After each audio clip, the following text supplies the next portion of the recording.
Ladies and gents, boys and girls, happy Monday. Hope you're all doing well. Monday, August the 30th, 2021. Appreciate you all tuning in. I'm Chris Phillips, the Daily Crow, as always, taking your questions, your comments, and your calls as well at 843-790-3377. That's 843-790-3377.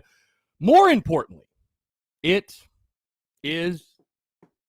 game week. It's game week. It's game week. South Carolina EIU. We finally made it. 5 days away from kickoff. The Gamecocks will play a football game this weekend. South Carolina will play a football game this weekend. And I know you're as fired up as I am. Again, folks, appreciate you all tuning in. We got a lot to get into here on a Monday, guys. Thank you all so much to continue love and support. Like I said, a ton to get into. I see Rob Youngson, Brack, Adam Madison, Brendan, Sean O'Brien, Andy Cohn, Travi, Ryan Hobby, Phil, John Kruger. Also, if you're in the Big Cock Club Discord, head over to TDC Questions, the TDC Questions channel, to be sure that your questions are answered. Again, folks, appreciate you all tuning in. Before we get into everything, I do want to tell you about our friends over at Dason and Shalabi Law Firm, because the Daily Crow is presented to you by our friends at Dason and Shalabi Law Firm. Guys, they're young but experienced and aggressive attorneys. They're both former prosecutors who used to represent insurance companies but switching sides. They both worked at larger law firms where they've represented hundreds of clients at a time. And guys, they both left to start their own law firm because they understand you're not just a line item, you're not just a number, you're a real human being, and you should be treated as such. They're a small boutique law firm that treats their clients like family. They're going to know who you are and treat you like a client and not a number. They handle injury cases that arise from car accidents and work accidents. Guys, do not try to take on the insurance company yourself. You've been involved in any type of accident, no matter what it is, the last thing you should be worried about is dealing with paperwork, dealing with the insurance company. Let the experts over at Dason and Shalabi Law Firm handle it for you. They use the latest technology to make representation efficient yet effective. Again, let them take care of everything for you guys. You don't even pay them unless they recover money for you. Rami is in Columbia. Curtis is in Charleston. They handle cases statewide. They also offer virtual or in-person consultations at no charge. Guys, give them a call today in Columbia, 803-973-0304, or in their Somerville location, 843-388-3368. Or, of course, guys, your one-stop shop, their website, dsinjurylaw.com. That is dsinjurylaw.com for more information. Again, that's our friends over at Dason and Shalabi Law Firm, guys. Be sure to check them out and tell them that Chris from the Spurs Up Show sent you. What's going on? Game week. We officially made it, guys. Hallelujah. We made it to game week. 843-790-3377. That is 843-790-3377. And guys, I want to start really quickly first by saying thank you to the Thread Affair guys that had us out at their location yesterday over the weekend. You actually see the hat. My buddy gifted this to me. He's one of the guys that's actually running the Thread Affair events. We've got a brand new Outback Bowl hat. Little vintage Outback Bowl hat here on a Monday, but want to say thank you to those guys, Thread Affair, Noma Warehouse, my guy Alex with Fully Faded Vintage. Again, appreciate them coming out. And be sure, guys, to support local entrepreneurs. Really appreciate them. Appreciate everybody that came out, by the way, and showed love and supported. We obviously did a live show from out there. So, again, to everyone that tuned in and that came out, if you will, thank you all so much for that. Guys, we've got a pack. I don't even know where to start today. We got a packed week. We're back to daily podcasts. The Daily Crow is back. We've got events on events on events this week. Let me give you a little bit of a breakdown. Obviously, first things first, daily podcasts are back. Podcast dropped this morning, episode 485, as we rounded up the 2021 Position Unit Preview Series, talking Gamecocks defensive back. So, did we save the best for last, or did we save the most controversial and most questionable for last? That is for you to decide. Talked Gamecocks defensive backs, though. Also, gave a little game week primer, if you will. Just talking EIU's performance over the weekend, which I want to get into that more with you guys right here in just a little bit, because I'm sure many of you have thoughts on what you saw. If you did watch EIU, I'm sure there's many of you that have thoughts on what you saw from EIU over the weekend. We talked about that. Like I said, the Position Unit Preview Series, we concluded that. Had your listener questions and a great conversation with Tim Brando, and truly appreciate Tim taking the time. So we dropped a podcast today. We've got podcasts coming every single day. We're back to 5 podcasts per week. Folks, again, when I say content bleeding out of the eyeballs, I know I just say that sometimes, but it really is serious now. It really, really is serious now. Like, guys, content overload, content bleeding out the eyeballs. I'm very excited to say, guys, just give you guys an idea. If you listen to the podcast, you already know this, but the schedule from here on out will look like this. So, of course, Monday show, today's a little bit different, but Monday show in season will normally be a full recap, breakdown, all that good stuff. My immediate reactions, your voicemails, and, of course, guest interviews. Tuesdays, I'm very excited to announce that Alex McGrath will be joining me for the 3rd consecutive season to talk Gamecocks football and to give his insight and his perspective on everything. Truly excited for that and really, really appreciate Alex taking the time. So that will be your Tuesday show. Wednesday show, we will talk Shane Beamer's presser, things that stood out, if you will, maybe any news and notes to have, but also, of course, gambling. Wednesday will be our big gambling-heavy show. SEC gambling picks are back. Best bet for South Carolina's back, and also a little surprise for you guys that you're going to find out more on Wednesday when that comes about. Another fun gambling tidbit we're going to do on those Wednesday shows. Thursday shows will be a full game preview, breakdown, key matchups, keys to game, all that good stuff. And, of course, a guest interview on Thursday as well. And then Friday will be my official prediction show, locking in my prediction for the game that weekend. So, again, that's on top of the Daily Crow and all the other content, everything we have going on. Daily podcasts are back, though, and I'm very excited. But, again, we're here on the Daily Crow, noon to 2, Monday through Friday. In case you missed it, noon to 2 now instead of noon to 1. And, again, folks, it's game week. We made it. I want to say, again, thank you to you all sincerely, because many, many of you in here have been tuning in all preseason. You guys have been rocking and rolling with the Daily Crow when we were 100 days from kickoff. 90, 80, 70, 60, the dog days of summer when we were in June and July and nothing was really going on, and most people were just hanging out on vacation at the beach and they weren't thinking about Carolina football and they weren't thinking about what's going on with the team. We kept it rolling, and you guys kept showing up, and you guys kept tuning in for that. I say thank you so much. I truly do appreciate it. Rob Youngson says, what is up, Chris? Get it, bro. Wish I wasn't deployed to be at the first game with everyone. I'll be there in spirit. By the way, I converted a Vol fan to a Gamecock fan today. It was shocking. I gave him my belief and let him listen to Beamer. He was sold. Very good. Brack, what's going on, my guy? And I see you commenting, Brack, in the TDC Questions channel, the Big Cock Club Discord. Guys, like I said, if you're in that, head over to the TDC Questions channel. That will ensure that your questions are answered. Those are first priority questions. Sorry about that. So we'll be taking your questions from there as well. Sean O'Brien, yes, game week. Andy Cohen fired up by the weekend.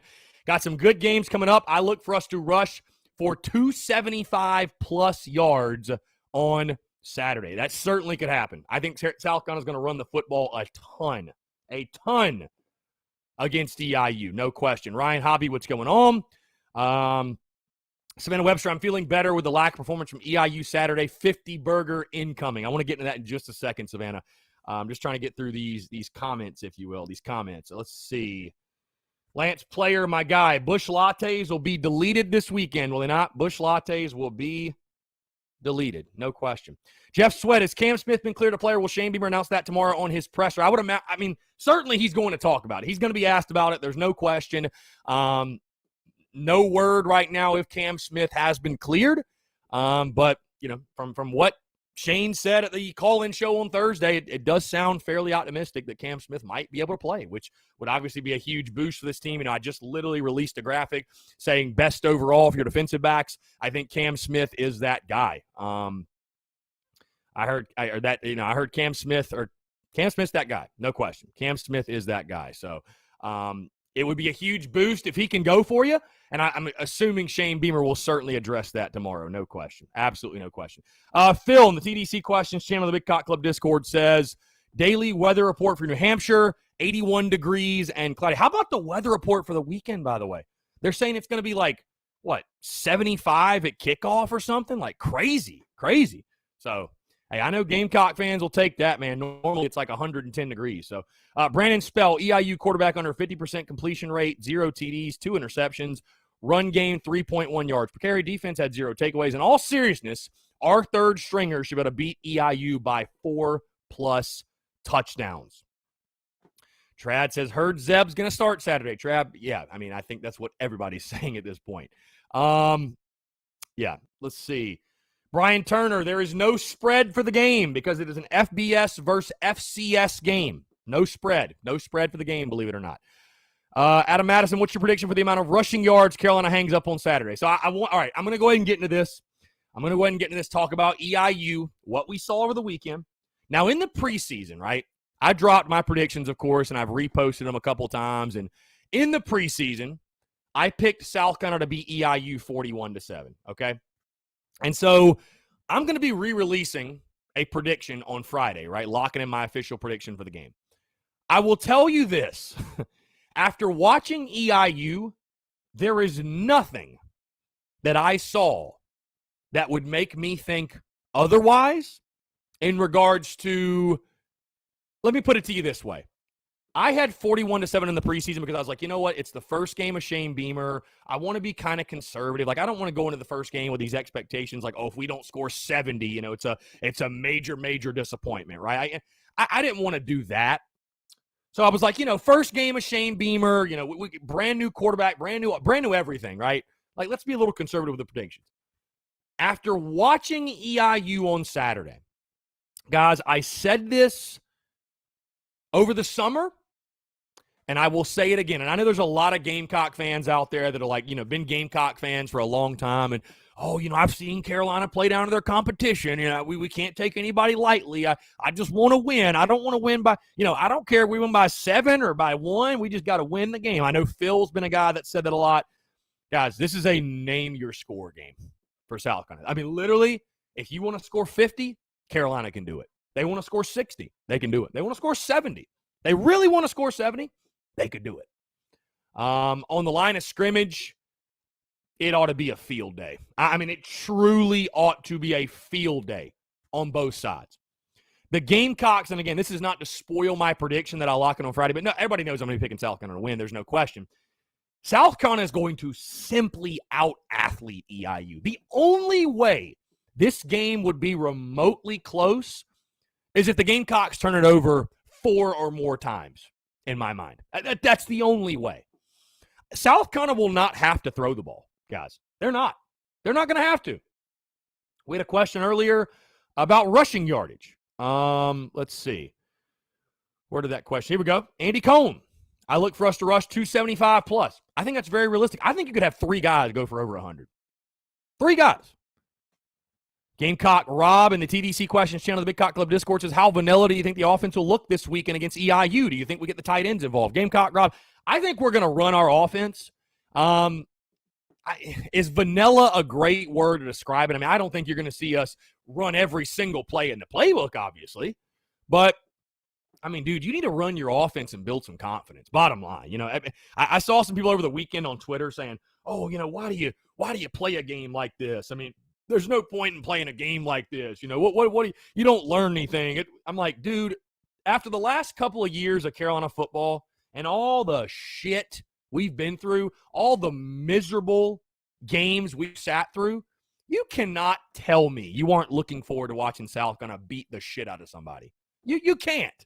So anybody saying that, I like winning personally. I'm not saying you're going to be able to draw conclusions because you're not, right? It's EIU. You're not. But I like winning, man. I truly, genuinely like winning, and I think this is going to be a great opportunity for South Carolina to get guys out there that don't normally play.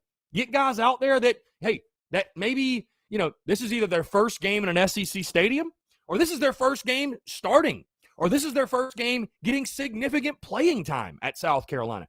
Build some confidence. Build confidence, literally. John Rice is Cox by literally 90. Yeah, if you want to do it, I think they could do it. South Carolina is going to bully EI. Guys, if you watched even 2 seconds, you really only had to watch a series on offense and defense, and that's it. I didn't sit there and watch the entire EIU game. That would have been miserable. But, I mean, dude, their offensive line couldn't contain Indiana State's defensive line. What do you think J.J. and Igbare and Jordan Birch and Tonka Hemingway and Ellis and Pickens, and I mean, what do you think that crew's going to do? I mean, it's EIU might not score. They might not score. Literally. So Leland says, great podcast this morning. I appreciate that. Leland says, if Luke is healthy, do you let him get reps or do you save him for ECU? Well, that's the key thing, Leland. If he is healthy, if he's 100%, if he's truly at 100%, right? Truly 100. I'm not saying he's 95%, not saying he's 98%. If he's 100%, I'd play him. He's a football player. Let him play a couple series. I mean, I'd play him. I want to see him get reps. He needs reps as bad as anybody, you know? He needs reps as bad as anybody on the roster. So I want to see him play personally. If he's 100%. If he's anything less than 100, he shouldn't see the field. No question. No question. No question. Lance Player, nothing new on Luke Doty. No.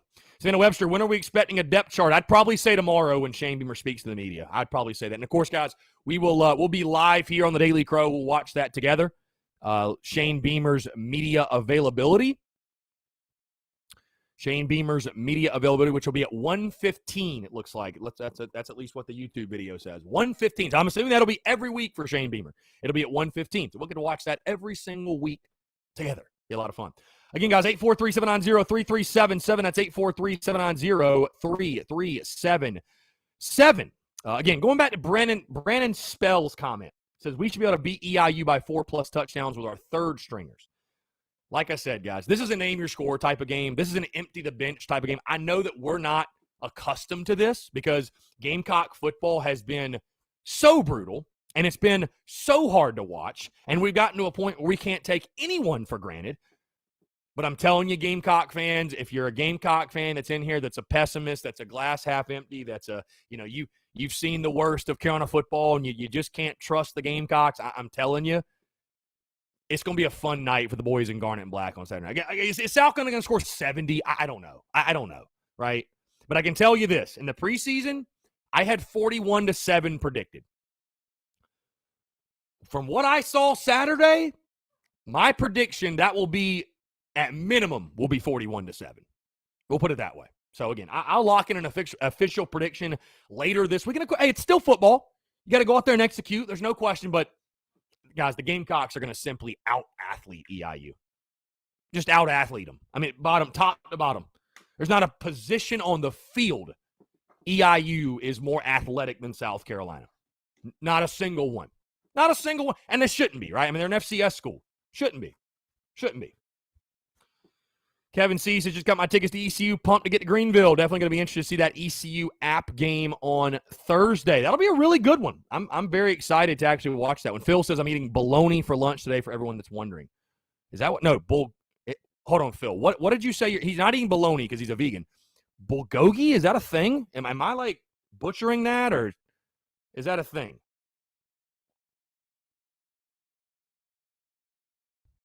Phil, let me know what you're having for lunch. Now I'm just really intrigued. Luke RJ, all those people that wanted an ACC schedule better not be the people saying this game is too weak. I want to see us pad the stats. I mean, yeah, Luke, I love a game like this. There's not a better way to start the Shane Beamer era in my mind. For the people that are saying, oh, what's the point of playing a game like this? Would you rather be opening the Beamer era against North Carolina and Charlotte? Would you rather be doing that? Would you rather be doing that? I mean, honestly. Absolutely not. Hell no. Hell no. Andy Cohen says, pretty sure Newberry could hang 50 points on EIU. Go Wolves. Hell yeah, they could.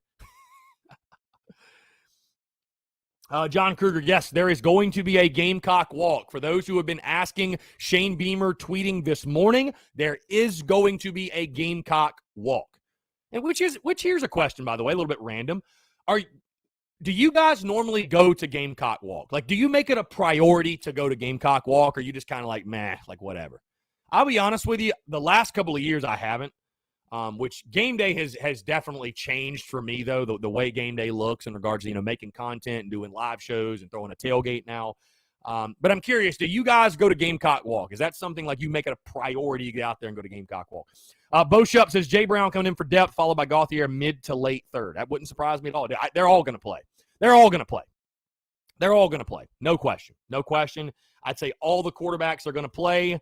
And, but here's the thing, man. I'd set this, guys, over under 20 passes from South on a Saturday. Over under 20 passes. Truly. Over under 20 passes. Because the Gamecocks are not going to have to throw the ball. They're not. I mean, I think you need to throw it again to build some confidence for guys on the outside. But, I mean, dude, if you're rushing for 7, 8, 9, 10 yards a pop, you'd be kind of silly to abandon that. You know what I mean? So you'd be a little silly to abandon that. Let's see. Sean O'Brien says, when will the battle armor video come out, Sean? No idea, man. I'm not on the media team. I have no idea. Is battle armor still going to even be a thing? Did you think about that, Sean? Is battle armor going to be a thing still? I don't know. That was kind of a Muschamp thing. Are they going to keep battle armor around? I truly don't know. If battle armor is still going to be a thing. I mean, I'm sure it will, but you never know. I mean, whatever. Matthew Jones, the practice squad, will probably hang 21 on them. Corey Gardner says, we need to throw the ball around some Saturday, get the wide receivers some confidence. I agree with you, Corey. I agree. Again, it's going to be a game where you can truly pick and choose what you want to do, though. Like, you're not going to have to throw the ball. You're not going to have to run the ball. It's kind of like, okay, like, bro, we're playing NCAA on freaking rookie mode against FCS Midwest. That's truly what it's going to be like. Yeah, so. Thomas Walker says, of course I get COVID just in time for the first week of football. Thomas, jeez. Prayers up to you, Thomas. Recover quickly. That's all I'll say. Prayers up to you. Recover quickly, my friend. Hate to hear that. Leland, what's your over-under on sacks this game? Man, over-under, I mean, maybe 4.5. I mean, come on, you can't think we're going to get 10 sacks. You know what I mean? Like, you got to think EIU is going to try to do something to limit what our D-line does. I think 4.5 or 5.5, though, is probably the number, honestly. Ryan W. says, man, I just watched the interview with Brad Lawing. Wow. Yeah, Ryan, that is a legendary conversation. And for those who missed that, by the way, Ryan, and everybody else tuned in, I'm actually going to re-release that on the Thursday podcast. So a lot of people were clamoring for that. You know, there are just so many great clips in that interview. I'm like, we have to put this out in podcast form and put it out on social media. I mean, there are an insane amount of great clips, an insane amount. So that will be redistributed on Thursday on the podcast. And again, if you have not heard that conversation, again, I've had Coach Lowing on the show a couple of times, and they're always legendary convos.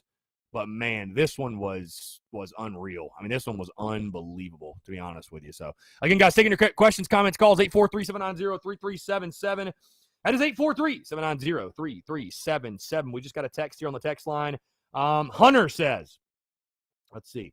I know we've beat how bad they are to death already, but is EIU the worst team that we've had on the schedule in my lifetime since 1997? Watching them this weekend was almost comical.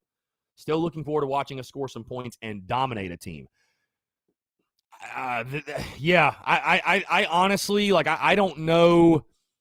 I don't know every single team. I mean, I know most of them that the Gamecocks have played. I mean, yeah, this is probably the worst team South Carolina's played in the last 20 years. I mean, I would definitely say that. So, yeah, it might be since in your lifetime, and it seriously might be. I mean, this team is bad. There's no other way to put it. This team is really, really bad.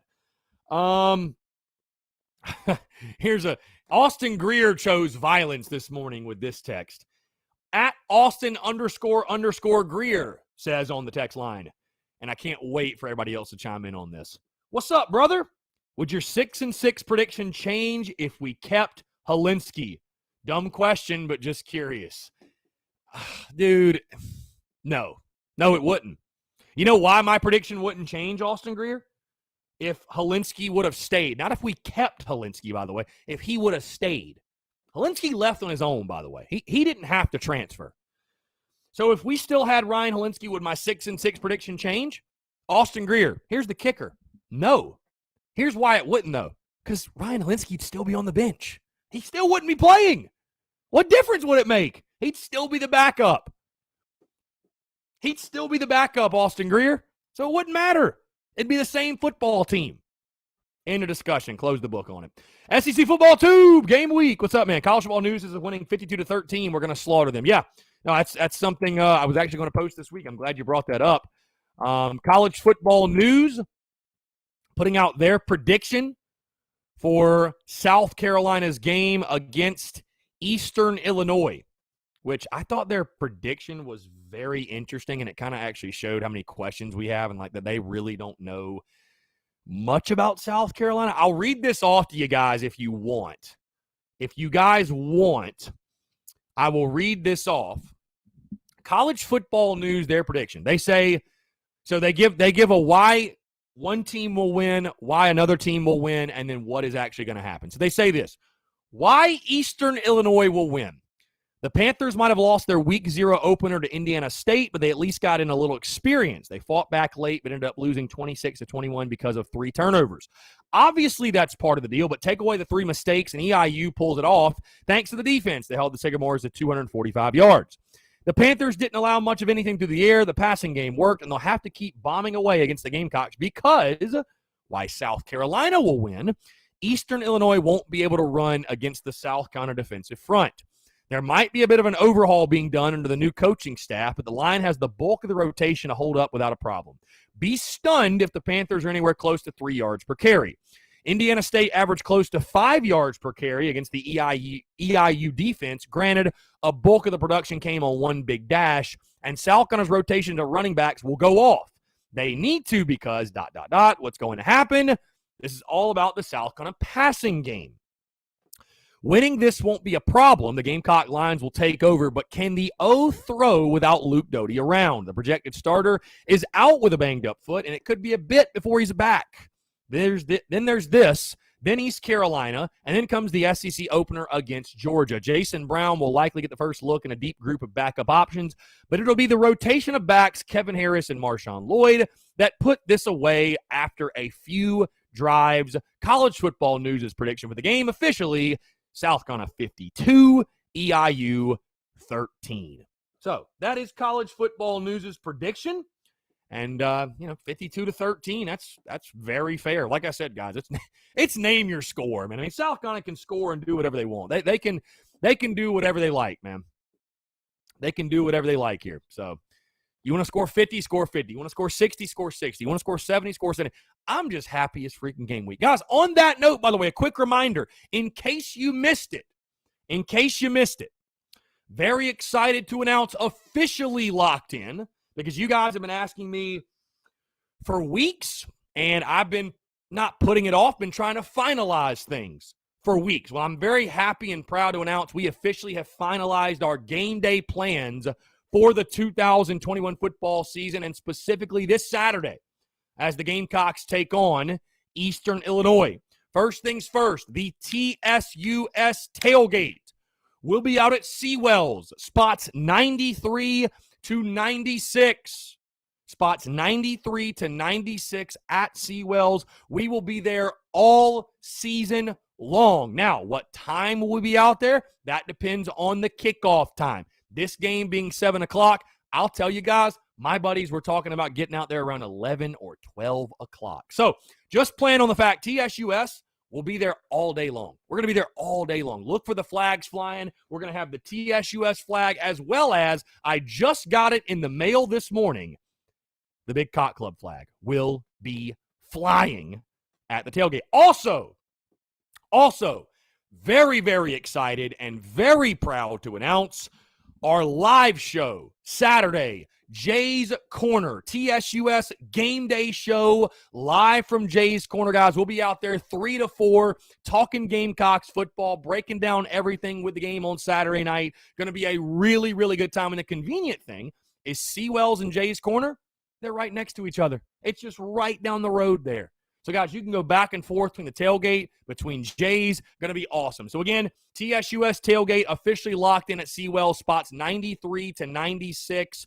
All season long, we'll be out there. And then, of course, again, really excited to announce live game day show from Jay's Corner, 3 to 4. We will be live right here, by the way, if you cannot make it. Facebook, YouTube, Twitter, Twitch, and also would love to see you guys out there taking questions, comments, calls, and priming you guys for Shane Beamer's season opener. Going to be a really, really good time. And again, appreciate the love and support, man. Without you guys, something like that would not be possible. So again, thank you all so much. And I truly cannot wait, man. It's going to be an absolute blast. Again, guys, taking your questions, comments, calls, 843-790-3377. We'll jump to the TDC Questions channel and the Big Cock Club Discord. Phil says, talk to my buddy. He'll be watching like 5 college football games. I just shook my head. I might watch a little of the UNC game and obviously the Carolina game, but that's it. You know me. I don't think the sport is good enough to watch a bunch of games. I'm curious how many games is everyone going to be watching this week, and what other teams do you watch each week? Well, Phil, I'll tell you this. You know, I've gotten to a point in what I do that I don't watch a ton of games because I'm so locked in on South Carolina, and if I'm not making content around it, I don't make a point of it to watch it. However, with that being said, there are some really, really good games this week. And depending on, you know, my schedule and when I'm not busy, I would like to catch a few. I mean, I think UNC Virginia Tech is going to be an awesome game on Friday. I think Minnesota Ohio State on Thursday night, having that on in the background is going to be incredible. I think Louisiana and Texas on Saturday. I think Miami, Alabama. I think there's some good, you know, I'll probably certainly have Tennessee, Bowling Green. I'm always interested, Phil, to kind of keep an eye on the SEC teams and the teams South Carolina plays. But like, will I be watching engaged like I am with South Carolina? Not necessarily, right? So, I mean, Phil, I know Phil is at a bit of a conundrum, if you will, at a bit of a crossroads, because Phil is liking college football less and less and less with each day that passes. I'm not there yet, Phil. I still love college football. I know it's easy to bitch and moan in the offseason and talk about how less likable it is, but when the ball's spotted, when it's kicked off, it's still the pageantry, it's still the tradition, it's still the fans, it's still the entrances, it's still the uniforms, it's still everything we love about college football. And for me, it's going to take a lot for that to change. Keith in the TDC Questions channel says, I don't care about the score, just want to get as many players as possible on the field to get some experience. Bad Brad says, who are you most excited about to see play out of the pool of transfers specifically? Most excited, I'll go offense and defense. Offensively, E.J. Jenkins, no question. Really pumped to see what type of athlete he is and what type of playmaker and what type of matchup nightmare he becomes. Defensively, Tyrese Ross, the safety. Have heard a lot of good things about him. Heard a lot of good things. Let's see. Let's jump back to the questions here in the chat. Like I said, guys, join the Big Cock Club. First priority questions for the Daily Crow, guys. If you want to be sure your questions are answered, head over to the Big Cock Club Discord and the TDC Questions channel to be sure that they are answered. John Kruger, Will Muschamp, who moved from analyst to assistant coach to fill in for Scott Cochran, will be on the sideline Saturday and oversee special teams calls. Austin Greer also says, he texts in, Otto Coons is a pretty badass name, to be honest. I like Eastern Illinois in this game. All right, Austin Greer is just talking shit now. Austin Greer is just talking shit. Austin Greer is just on one today. Why are you on one, Austin Greer? Why would you do that? Let's see. Tanner Landody's legs is going to be the difference in those swing games we need to win. I think it's going to be a huge difference. Can you stop anybody defensively? That's my question. Hunter Herlong, what's y'all's prediction? Georgia, Clemson. I got Georgia 35-31. Yeah, I got Georgia 31-28. I like that. Kevin C., he's saying Doty is out. That's not official yet. Correct. No, it's not official. I mean, I think everybody's assuming he's going to be out, but it's not official, but it's most likely, I'd probably say. But who knows? Who knows? Maybe Shane Beamer's got some surprises for us. John Kruger looked it up and saw Seawells is 2 minutes from Williams-Brice. Yeah, John, if you don't know where it's at, think of the fairgrounds, the Big Rocket. It's literally across the street from that. I mean, it's 30 yards from Jay's Corner. I mean, it's right there next to Willie B. Philip Harris, everybody take a shot when Lance says Bush Latte. John Kruger says college football is college football. Josh Reichley, merchandise at the tailgate.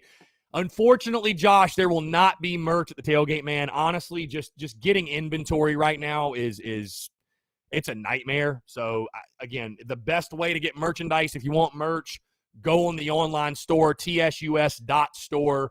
It's the best way to do it, man. I was at the event yesterday and could have had inventory out there as well. And I've thought about it. It's something I've gone back and forth on. But again, guys, it's just getting inventory such a nightmare. It's such a nightmare. And the delay and waiting on things and getting the right amount of sizes, It's just a complete nightmare, man. So the best way to get merchandise from TSUS is the online store. That's the most convenient. That's the most efficient. So go to tsus.store if you want some merch for sure.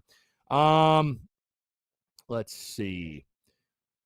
Phil says, enjoy those commercials and endless penalties. Phil, I feel like you're like the grumpy grandpa in this chat right now when you're talking about college football. Come on now, Phil.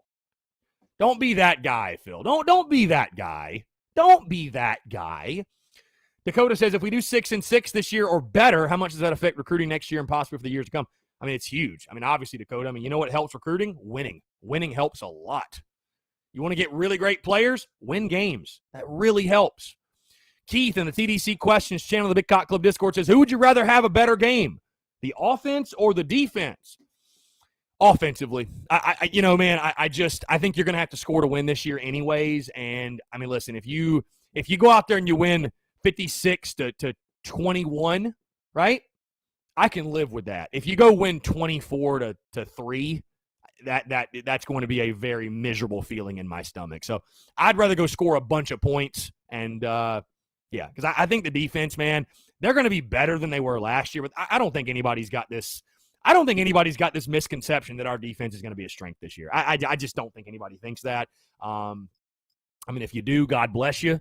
But at least I think there's a chance that our offense can be really good. I think our defense, man, a lot of our questions defensively just have to be solved in recruiting. I mean, I talked about the secondary today and the defensive backs and, that being a position of deficiency. I gave them a D- overall grade, the exact grade I gave the wide receivers. And I look at those two positions, basically exactly the same going in the season. I think there's talent in the room. I think there's potential. I think there's good individual players. But as a whole, and then you factor in lack of depth, South Carolina's hurting in the secondary. I mean, there's just no way to sugarcoat it. They're hurting in the secondary. There's no way to put it. So, let's see. Jay Sun says Phil's trying to turn this into a rugby show. He never will. He never will. Doc Graybeard, Hot Rod Fitton. Can't wait to see him get after it. Yeah, definitely. I'm excited for Hot Rod. Tanner Lynn, I bet Phil will be watching 4 or 5 rugby games at the same time. Come on, Phil. There are a lot of good games that come on.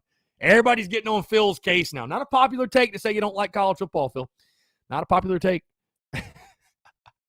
No, listen, there's things about college football that are not great, for sure.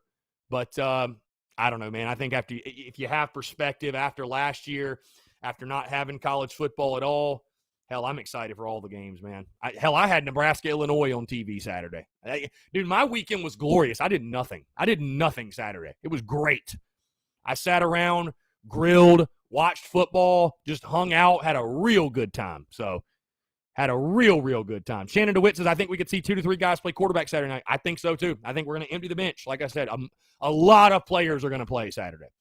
Steven says, my brother, this is going to be Marshawn Lloyd's first college game. Yeah, I'm excited for that. Huge storyline going in this ball game. Huge storyline. Marshawn Lloyd, what does he do in his South Carolina debut? I think it's going to be a fun one, like I said. Jeff Sweat says, speaking of recruiting, 2 of our 2022 wide receivers made some really nice plays this past week. Yes, they did. Yeah, it was a good weekend for Gamecocks recruits. So, very, very good weekend. Again, guys, 843-790-3377. That's 843-790-3377. The first game week Daily Crow of the 2021 football season. How about that, guys? How about that? The first game week Daily Crow. Appreciate you all tuning in. It is game week. Phil says the product is lacking big time. All y'all know it. Let the hatred flow through you. Again, Phil, I think it's easy to bitch and moan in the preseason and when there's no football, but dude, I'm not going to give a damn. Thursday through dude, I can't wait to watch the game Sunday night, Florida State, Notre Dame. I can't wait to watch the game Monday night, Ole Miss, Louisville.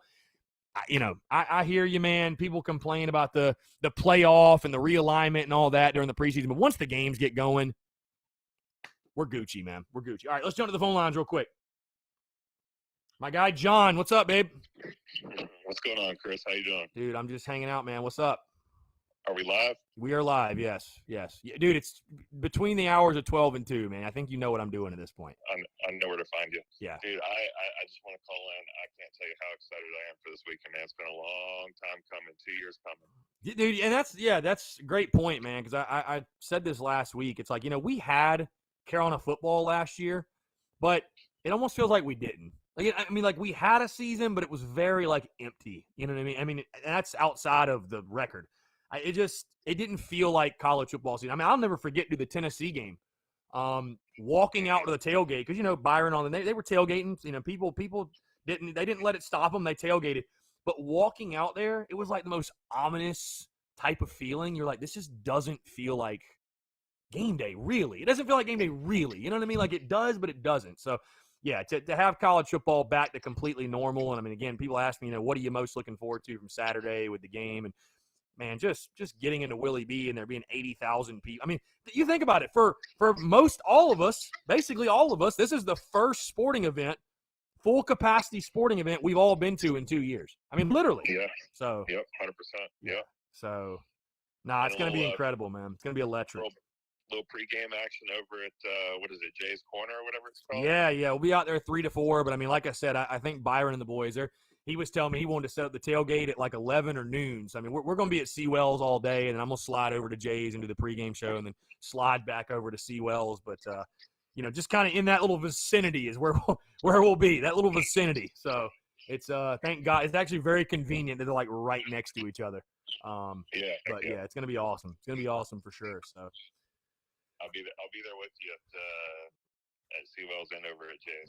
Dude. Yeah, it's gonna be a good time, man, for sure. I'm really looking forward to it and appreciate you. And like I said, it's the whole weekend. I mean, this whole season's gonna be electric, but it's gonna be fun, man. It's gonna be fun, no question. So. Oh yeah, I got a couple of quick hitters for you. Yeah. Got 5 minutes to answer each of these questions. You ready? Yeah, go ahead.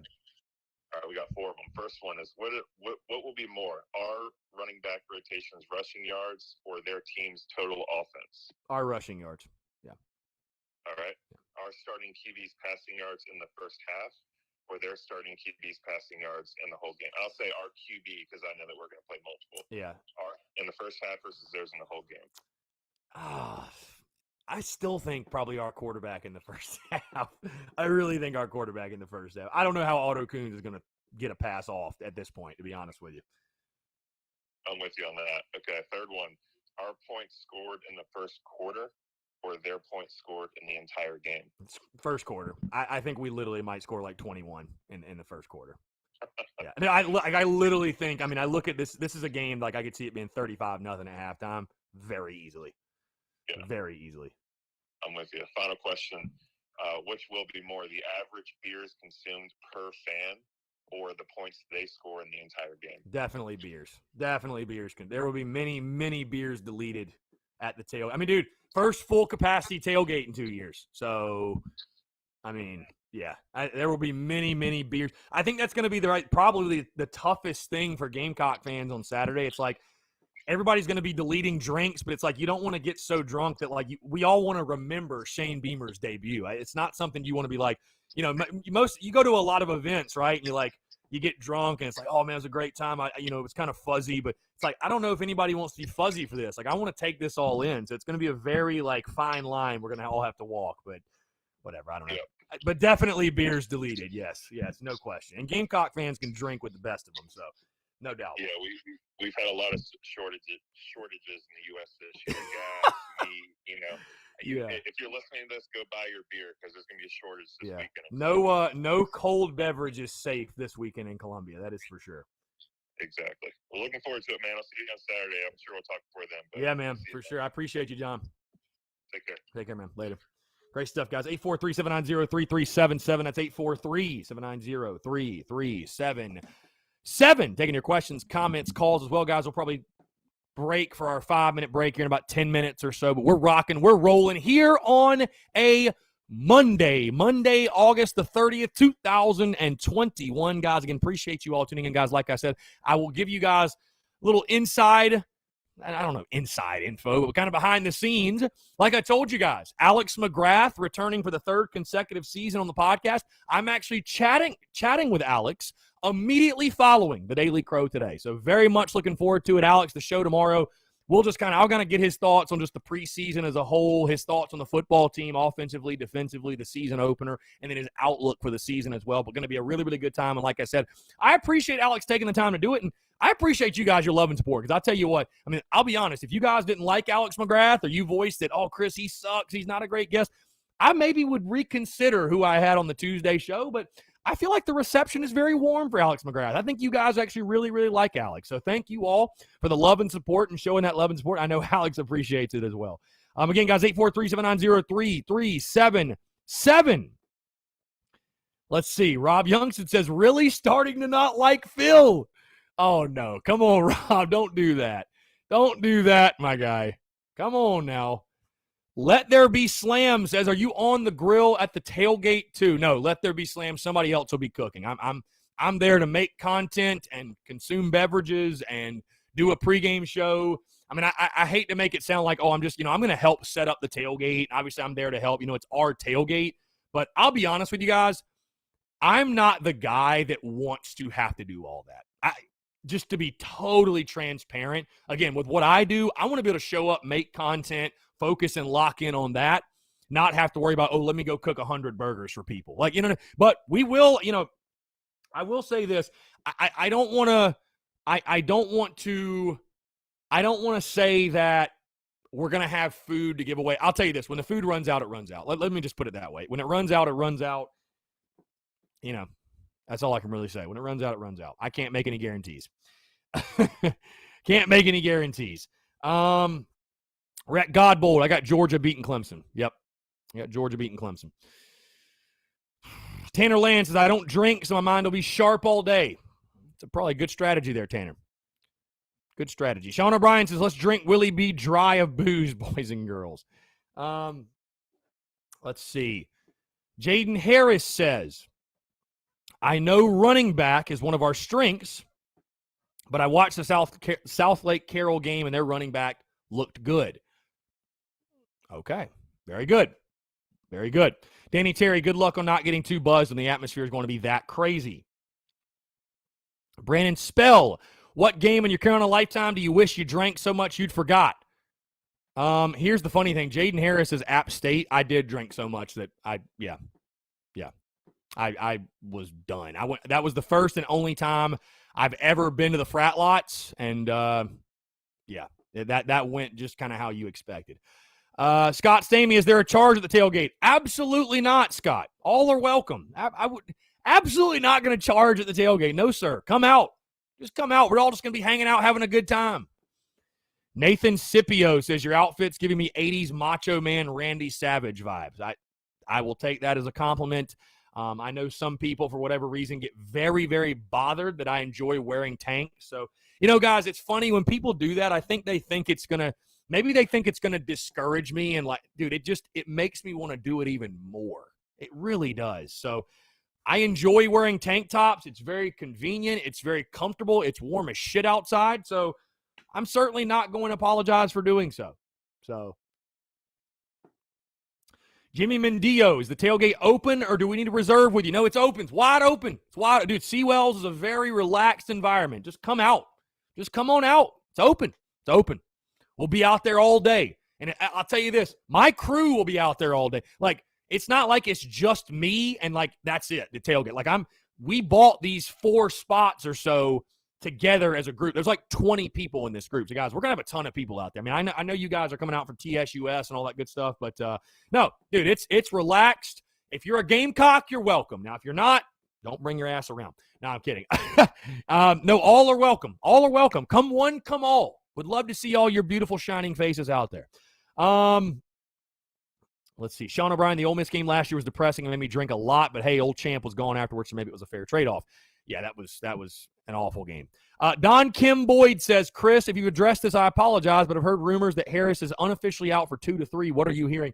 I have not heard that. I've only heard what Shane Beamer has said, and Shane Beamer made it sound like that if he had to go Saturday against EIU, he could go. So I'm expecting Kevin Harris to be back for East Carolina at worst. I don't think he'll play against EIU. I just don't see the point.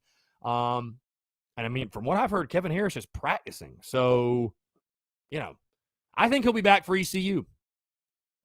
John Rice, including my guy. Of course, my guy, John Rice. Of course. For sure. Again, guys, 843-790-3377. That's 843-790-3377. All right, we've hit 12:50, guys. We're going to go ahead and take our 5-minute break right now. We're going to take in your questions, your comments, your calls. We are in game week. It is officially game week, folks. We finally made it. And again, I'd love to hear from you. What are you most looking forward to on Saturday? What's your score prediction? Everything. Let's just talk about it all, guys. Again, 843-790-3377 here on this Monday, August 30th. You're tuned in to the Daily Crow. We'll be right back.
Ladies and gents, we're back.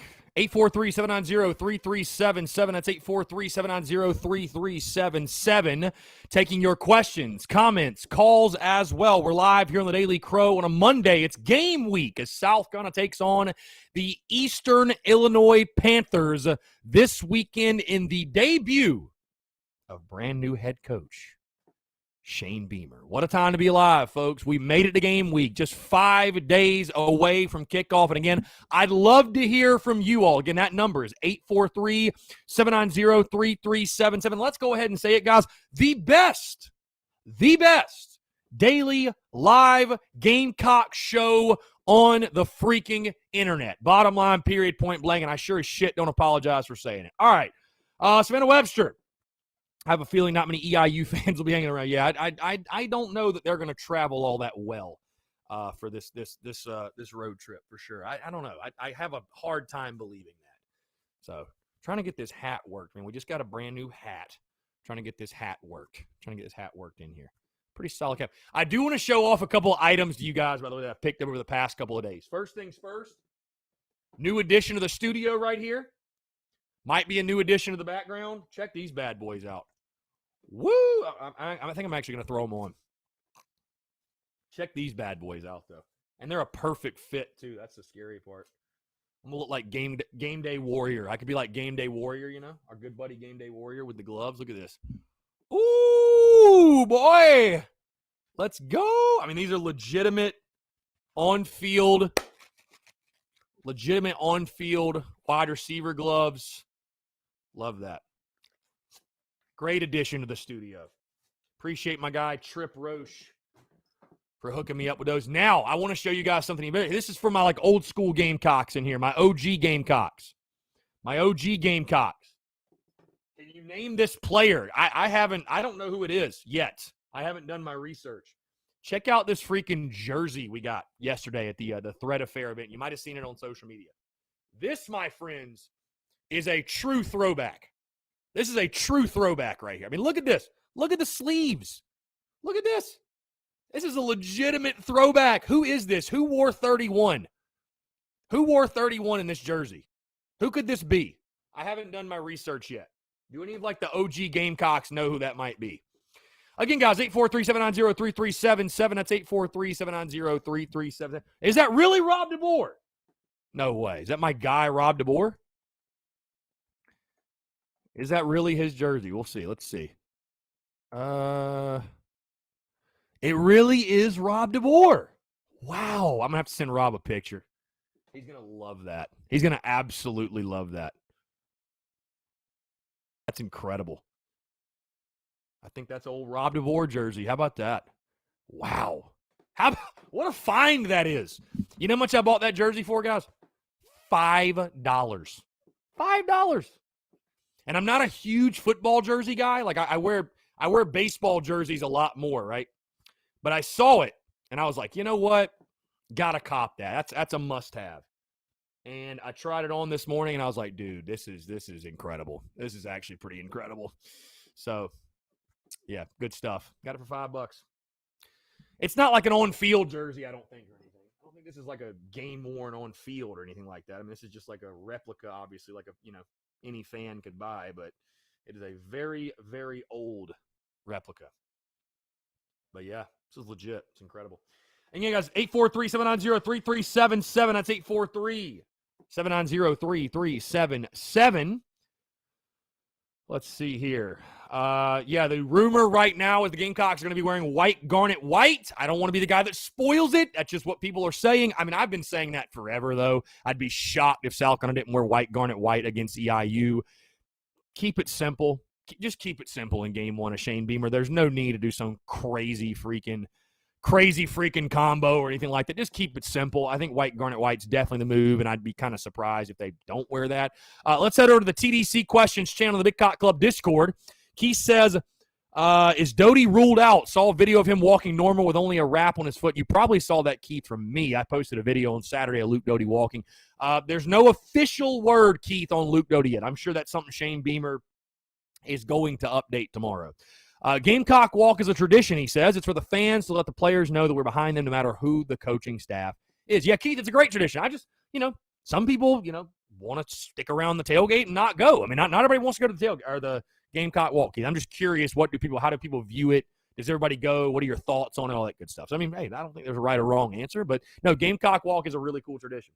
Sperminator says, with success Beamer has had in recruiting, does Carolina start spending more money on it so we're not last in the conference? I would certainly think so. Yeah, you got to spend money to win. No doubt. Again, guys, 843-790-3377. That's 843-790-3377. Sean O'Brien says, Chris, what's your favorite game day food or snack? Just probably chicken, man. Honestly, the best game day snack or food, really, dude, just give me some of those chicken mini bites or whatever from Chick-fil-A with some Chick-fil-A sauce. God, I'm good on that. Let's see. Daniel Johnson says, if Kevin Harris doesn't play first game, do his Heisman chances go down? Daniel, dude, that's the last thing I'm worried. No offense, man. I'm not worried about Kevin Harris winning the Heisman. We got bigger fish to fry than him winning the Heisman. You know what I mean? Like we need to worry about winning football games. So yeah, you got to be on a team that's really good to win the Heisman also. So I don't care what type of season Kevin Harris had. If you go 6-6, not winning the Heisman, bottom line. Let's see. Jaden Harris says he will be at Carolina Walk. Good stuff, Jaden. Jason Taylor says, I'm okay with whoever. If Doty cannot go, I'm okay with whoever, but I wouldn't mind seeing Nolan. I think right now we're all predicting. I would say I think Zeb Nolan's going to get the start. I'd be kind of surprised if he doesn't. But we'll see. I mean, Again, I'd be very surprised at this point if it's not Zeb Nolan. I'd be very, very surprised if it's not Zeb Nolan. So, like I said, man, I just think that, with his experience, his Power 5 experience, and Jason makes the point, and this is why I haven't gotten worked up over it, guys. They're all going to play. They're all going to play, so what difference does it make, right? I mean, does it really make any bit of difference? Not really, because they're all going to play. They're all going to play. So, I think you're going to see Jason Brown. You're going to see Colton Gothard. Heck, I think you're going to see Connor Jordan get out on the field. Truly, I do. I think you're going to see Connor Jordan even. So, again, guys, 843-790-3377. By the way, quick reminder, the season simulation series will continue tonight. If you missed it last night, what a game you missed. What a game. The Muschamp Hackers decided to toy with us on a Sunday night. We were tied 14-14 with Florida going to the fourth quarter, about to go to the fourth quarter, and it froze. So I was like, you know what? It's Sunday night. We got to get it in. So we restarted. The Gamecocks end up winning 7-0, upsetting the 14th-ranked Florida Gators. So right now in our season simulation series, we sit at 5-4 overall. Got to win one of our last three to get to a bowl game. We've got Mizzou tonight at 7 o'clock. And get this, guys, in our simulation, Mizzou is ranked 5th in the country. So we've got Mizzou. We've then got Auburn on Tuesday night. And then we have Clemson. Now, that is either going to be Wednesday night or Thursday night. I have not decided yet. I'll let you guys know. But Mizzou tonight, 7 o'clock. Let's jump to the phone lines real quick.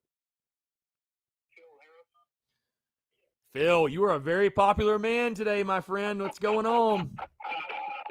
What's up, Christopher? How you doing, man? Dude, I'm just hanging out, man. Excited it's game week. We finally made it. What's up? The most popular man on the Daily Crow is called in. Yeah, well, when you say college football sucks, that's a take likely to stir the pot just a touch. Wouldn't you agree? That's not what I said. That's not what I said. But that's not what I specifically said. But yeah, I mean, it's sometimes hard to watch, man. Like seriously, just American football in general. There's too many commercials. There's too many penalties. There's too much dead time. Whoever came up with the idea of going to a commercial break right after a kickoff should be tortured and shot. Like it's too many commercials. It's too much dead time. But overall, I'm extremely excited about Carolina football kicking off this weekend. I will definitely watch that game. But yeah, I mean, otherwise, like if I don't have a dog in the fight, I ain't watching any more of it. To be honest with you, it's just not. It's not compelling enough, and the product on the field is not good enough for me to watch other teams. That's all. That's the only point that I'm trying to make. Right. Really. That's fair. That's fair enough. That's fair enough. That's fair enough. Hey, I'm not totally disagreeing with you that at times it is very tough to watch.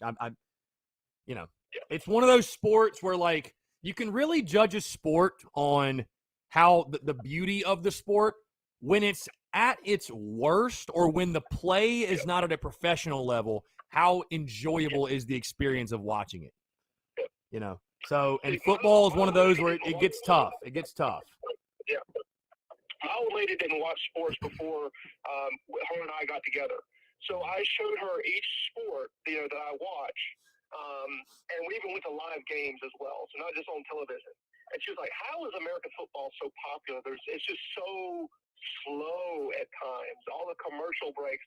And even if you're at the game, like, oh, we're doing another TV timeout. Are you serious with this shit? Like, right. I totally understand where she's coming from. As somebody that, like, didn't watch sports at all, and then I introduced her to hockey, rugby, basketball, baseball, American football, all these other sports. And she was like, how is American football so popular? You know what I mean? Just from a fan, just an outsider, never really watched any sports before, her perspective of watching it was like, I don't see how this is so much popular than other sports. Right.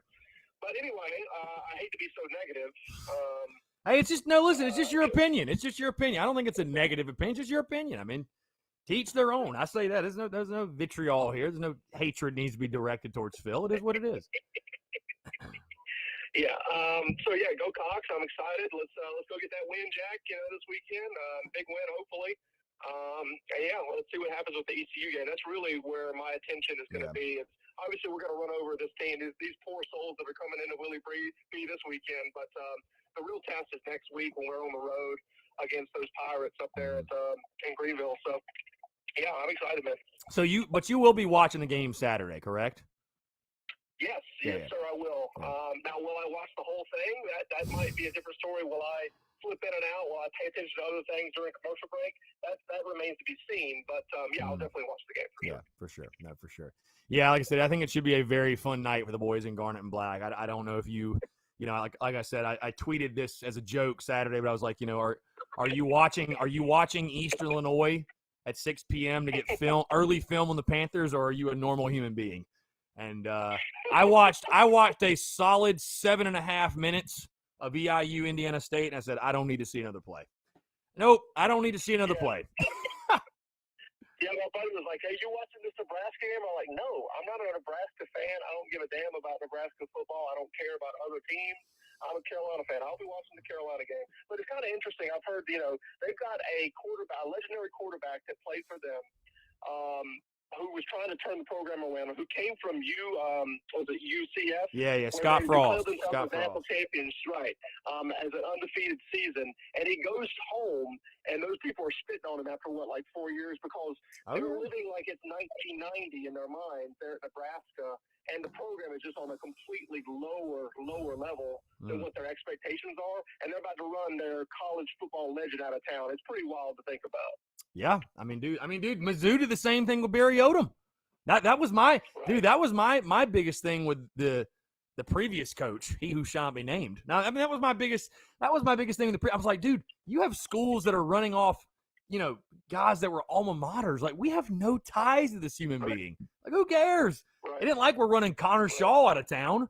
You know what I mean? Like, and that's why, I really hope a guy like Connor Shaw never we ever run into a situation where he's the head coach. And like, man, I don't want to ever have a reason to say anything other than positive things about that man. Mm-hmm. So right, absolutely. Yeah. Yeah. Let's just keep him in our memory as the best quarterback of Carolina history. Yeah, I'm down with that. Yeah. That sounds pretty good to me. Yeah. All right, partner, that's all I got for you. All right, Phil, appreciate you, man. Much love. Appreciate it. All right. Take care. Bye. You can guys 843-790-3377. That's 843-790-3377. Taking your questions, comments, calls as well. Guys, thank you all so much for tuning in. Like I said, quick reminder, the podcast did drop this morning, episode 485. A little welcome to game week primer, if you will, as South going to set open their 2021 football season this Saturday against EIU. Also, of course, I wrapped up the 2021 position unit preview series talking Gamecocks defensive backs heading into 2021 season. Took your listener questions and a fantastic conversation, a great interview with Tim Brando, an all-time legend, an OG in the media game. Really, really enjoyed talking with Tim. Truly was a blessing to get his perspective. We talked Gamecocks. We talked conference expansion. We talked playoff, college football as a whole. It was a really, really good time. Let's jump back to the phone lines real quick. John, what's going on, man? How are you? Good. Did you watch the Nebraska game Saturday? I mean, I had it on in the background. I can't say that I was, like, diligently watching it, but, I mean, I had it on, so. No, yeah, I mean, I was going to watch. I'm like, you know what? This is just from an outside, like, I'm not even a Nebraska fan, but I just, Scott Frost is on the hot seat. I should like that game. That game felt very South Carolina, North Carolina 2019-esque in the matter of, like, I think Nebraska fans just had no idea they were going to lose that game. And, I mean, they got throttled for a while. I mean, it was 30-9 at one point. It was not an 8-point game. Right. It was not an 8-point game. That's just the way it, Yeah. So the fact they were even in it, and the horrible clock management. Yeah. At the end, they took forever. I'm like, wow, that looks familiar. Yeah, I kind of feel bad for Nebraska fans, bro, to be totally honest with you. Like, I mean, we've obviously been through it, and I've been through it directly. So I'm like, you know what? I don't envy anything they're going through. I'm gonna put it that way. I don't envy it at all. What Phil was saying, like, he doesn't want any, other than Carolina football, which is fine. You can do what, all you want to do is watch South Carolina. It's fine. But, I'm just, I love college football so much. And, like, I don't know if you agree with me, the way it looked last year, look, was I glad to have it last year? Absolutely. Mm-hmm. But it just didn't look the way it's supposed to look. Yeah, college football without fans is strange. I mean, there's just no other way to put it. It's just very strange. Even with some fans, it looks not normal. Right, yeah. It's just like, that's. Let's call it for what it is. Because I mean, dude, I'll tell you right here. You're on the phone, John. I'll tell you this. My favorite sport is baseball. Honestly, I think baseball is the greatest game on planet Earth. Because I played it though, so it's a lot. I mean, I love football, obviously, but what really makes football unlike any other sport is the hype, is the build-up. I mean, baseball, there's 162 games at the pro level. There's 60 games in college. There are 12 games in college. And we spent 3 months on the show previewing the season. Like, you don't do that for any other sport. I can preview the baseball season in a week, So that, to me, is really what makes football what it is just the amount of speculation and prediction. That's what makes the sport, honestly. That's what sells it to people, I think, is just the hype and the which I'm not saying is a bad thing. I'm just saying, like, it is unlike any other sport in that way, in my opinion. Yeah, like, to tell you how much I love, college football, it's like I'm probably going to end up watching Ohio State, Minnesota. Coastal plays Thursday too, I think. I'm not 100% sure, but I'll have to go back and look. But I love to watch those games just because, it looks the way it's supposed to look. Right. No, yeah. I mean, yeah.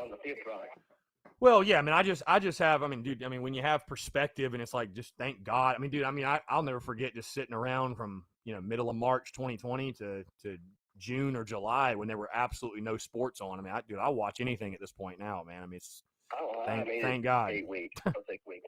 Yeah. I did not know how I made it 6 8 weeks last year with until my favorite sport NASCAR came back last year, but that's a different sport. But I don't even know how I made it 6 weeks until they announced they were coming back. I don't know how I made it. Right. Yeah. No, dude. Sure. Yeah, most certainly. I told my parents, I'm like, you need anything done in the backyard? Give it to me. Because I don't sit in my room all day. Yeah. So they give me stuff to do. Still with fishes. So, I mean, anyway. Yeah, I should know by, I think, tomorrow or Wednesday if that guy I know if he can go or not. But yeah, well, man, like either way, I'm gonna tune into the game Saturday. I'll just know whether it'll be in person or I'll be home listening. Yeah, well, we'll hope to see you in person, man. If you can swing it, come by the tailgate. I mean, it's gonna be a good time. So yeah, whatever works out. Yeah, like I said, I think it was on the Stem the other night or the Day of the Crow the other day. I was like, this might not mean to say, but I honestly hope he can't go. Yeah, no, yeah. I mean, dude, I get it. Trust me. Two games I get to go to this year. So. Yeah, I hear you. I get it. I totally get it. Yeah, we made it in 5 days. Thank goodness. It's back. Right. We're back. Right. Thank goodness. So. Oh, yeah, it's back. All right. Back. John, appreciate you calling as always, man. Always a pleasure to chat with you. Oh, no problem.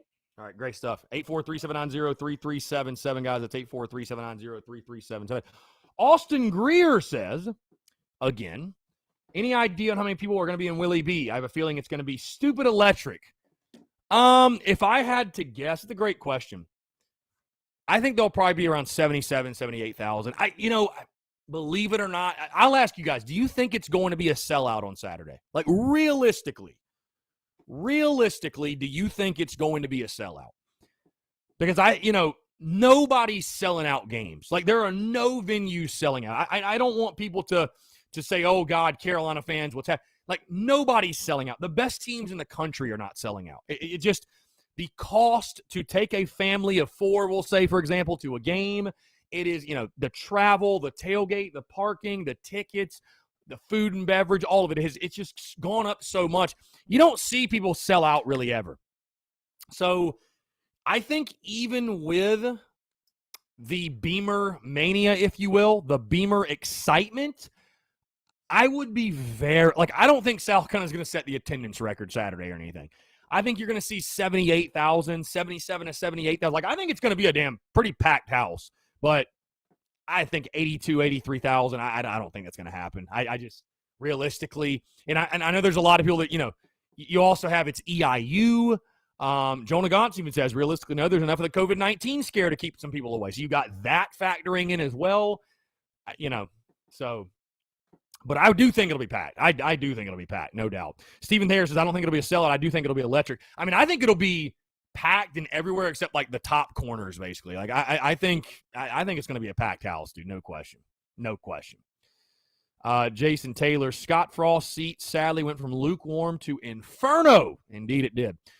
Luke RJ, back to the Phil conversation. Says Phil obviously does not know what all goes into football before the play even starts, and what to look for during the game. It's a chess match every play, and football will always be number one in the USA. Again, Luke RJ. Phil can have his own opinion. No need to slam Phil if he doesn't want to watch games outside of South Carolina. That's totally fine. Because I'll tell you this, I don't think football is the greatest game on the planet. I think it's baseball. I think baseball is. I think it's baseball personally. But I love football. We're splitting hairs here. Football's a great game. Obviously, football's a great game. But I'm also biased because I played college baseball. So, yeah. Tyler Knoll. In my opinion, 3 games that will sell out this year: Kentucky, Auburn, and Clemson. That's fair. Yeah, I think that's very fair. Jaden Harris saw online they're not taking cash at the game. Is that true? It wouldn't shock me just because of all the COVID stuff. That would not shock me at all. Jacob Ray says, it'll be my first game inside of Williams-Brice Stadium. Attaboy, Jacob. Very nice. What a hell of a game you're coming to, my friend. Sit Dog 9 says, what's up, Sit Dog? I feel like Sit Dog, you're normally just in the simulations. We got Sit Dog in here on the Daily Crow. He says, I'm not coming and I'm tired of catching grief for it. I'll be in Greenville. I don't care about FCS 1AA games. Lance Player says, there shall be no Phil hate. I agree. No Phil hate. No Phil hate on the Daily Crow. Absolutely no. Phil slander will not be tolerated. It will not. Brack says, unfortunately, I don't think it'll be full. 70,000 max. Wow, Brack. That I'll be honest with you. If South Carolina's at 70,000 or God forbid less, that would be Brack. That would be really disappointing. I mean, that would be massively. And just in my mind, I mean, again, listen, you can do whatever you like. I'm not going to say you have to go to the game or anything crazy like that. That would be massively disappointing in my mind. So I don't know. We'll see. We'll see. You never know. I mean, again, it is EIU. I totally understand, but man, the first game of the Beamer era, the first game with packed stadiums back in 2 years, dude, I'd have to think it's going to be pretty slammed. Greg Benjer says boxing and baseball were the biggest sports 60 years ago. Yeah. I mean, again, I don't want to like, oh, what's the best sport? You know what I mean? Like, so Again, guys, 843-790-3377. That's 843-790-3377. Taking your questions, comments, calls as well. What's on your mind here on this Monday, guys? Like I said, we are in game week. It's almost wild to say that. Like, we have officially made it to game week. It is game week. South Carolina. Guess what we get to start doing this week, guys? We get to start talking about a game that's going to happen instead of just predicting and speculating and breaking down position units and schedules and all that, which is fun, by the way. I had a lot of fun doing that. But we get to actually talk about a game on the field of play this week. Oh, God, I'm so excited. Gosh, I'm so excited, man. Cannot wait. Absolutely cannot wait. Let's see. Chance Crocker says he's definitely going to the Kentucky game. Stephen Thayer, wonder if Georgia-Clemson game will be. I bet you Georgia-Clemson is not sold out. Dude, the tickets for that game, bro, the tickets in Charlotte, that's another reason why I hate South Carolina going to Charlotte. The tickets are always expensive. Crazy expensive. Sean O'Brien trying to stir the pot here. He says, trying to stir this pot here on important stuff. Chris, do you like the new banner? Oh, my God. Hashtag Bannergate 2021. I'll leave it at this. Yes, I like the banner. I think it's a massive improvement. I'll just leave it at that. Justin Langford, I'll be looking after the chicken houses when my boss goes to the Clemson, Georgia game. Justin, God bless you, son. Lance Player. Yes, sir. Tanner Land, Phil's a Gamecock fan, so we can't hate him, but we can give him heck. Yeah, hey, everybody deserves a little good heck every now and then. I get heck every day, so it's all good. Virgil Livingston, the best sport is whatever is in season. Lance Player says, I just can't wait to pour him back at the TSUS tailgate. My man Lance, yes, looking forward to seeing you there, guys. Like I said, quick reminder, in case you missed it, we did officially lock in our game day plans for the 2021 football season, guys. We will be at Seawell's spots 93 to 96 all season long. Let's jump to the phone lines here real quick. We do have a call here. Dalton, what's up, man? How are you? Doing all right. I got a little bit of a gambling question today. All right. We're getting into football season, so gambling is pretty hot right now. Absolutely. My question is, the conference games that we'll be playing this year against Missouri, Auburn, Florida, Kentucky, basically all of those toss-up games. Which game do you think is the safest bet for Carolina? Because we're going to be probably an underdog in all of them. Yeah, I think we'll definitely be an underdog in all of them. Well, I mean, without having the actual point spread, I mean, it's tough to say. I mean, how big is the spread going to be on some of these games? I think South Carolina's going to beat Auburn straight up. So it'd probably be that one if I had to just say right now. But again, that could change. I mean, if for some crazy reason South Carolina opens up as a double-digit underdog to Kentucky, I'd say, hey, I think I'd slam Carolina in the points. I'm not sure. I picked Kentucky to win, but at home, I think it'll be a competitive game. But, I mean, I've picked South Carolina to beat Auburn in the preseason, so I think it'd probably be a pretty safe bet taking the Gamecocks in the points. But, again, that game is so far off, too. Who knows what that looks like, right? So, yeah, I mean, that'd be my guess right now, man, as I say that game against Auburn. But I feel like so much can change as we go week to week. As you know, in gambling, bro, it can change like crazy week to week. So right now, the game that I see on the week one schedule that I think has the best value is the Clemson versus Georgia game. Right now, Georgia is plus 125. Yeah. Should you take Georgia in the money line, or should you? The spread is 3 points, so and the odds are minus 120 for Clemson to cover or for Georgia to cover. I mean, dude, I'd take Georgia money line. I mean, I've been saying I think Georgia's going to win that game all preseason, and I understand they've dealt with some injuries, but dude, the dogs are loaded. I just, and I know DJ Uiagalelei played last year at Notre Dame, and he played some solid football, but bro, all they lost on offense, and having to open up against a team like Georgia, I don't know, man. I feel confident Georgia's going to win that game. I really, really do. I think JT Daniels will play well. I know Clemson's got 10 of 11 back on defense, but I think Georgia, with their run game, their balance offensively, and they finally have their quarterback. I just, I see Georgia doing enough to win. That's going to be a hell of a game, obviously, but I see Georgia doing enough to win. I really do. So. And then my last question is Carolina, I think, is getting 5 wins this season from Vegas. Do you take the over on that? So which book are you seeing that from? Because most books I've seen have the 3.5. If it's 3.5, I've seen 5 on some. I've seen 4.5 or 5 Right. on some, but 5 is if if we're it's getting 3.5. Yeah, if it's 5, it's a tricky number. If it's 5, that is a tricky number. I mean, dude, ask me after week 2. No, I'm kidding. I'll be honest with you, man. If it's 5, it's a no bet for me. It's just a no bet. And I know that's not a great answer, if you will, but if it's 5, it's a no bet for me. I just because I can see it going either way. I mean, I could see South Carolina easily pushing that number, easily pushing it. So, yeah, that's a tough one, man. That's a tough one. Like I said, I'd stay away from it if it's at 5. 3.5, I'd hammer the over. Hammer the over at 3.5. Yeah, I saw some when they came out with the predictions or the futures at the preseason, and we were only getting 3.5 wins. That just felt incredibly disrespectful to me. Oh yeah, I mean, and anybody who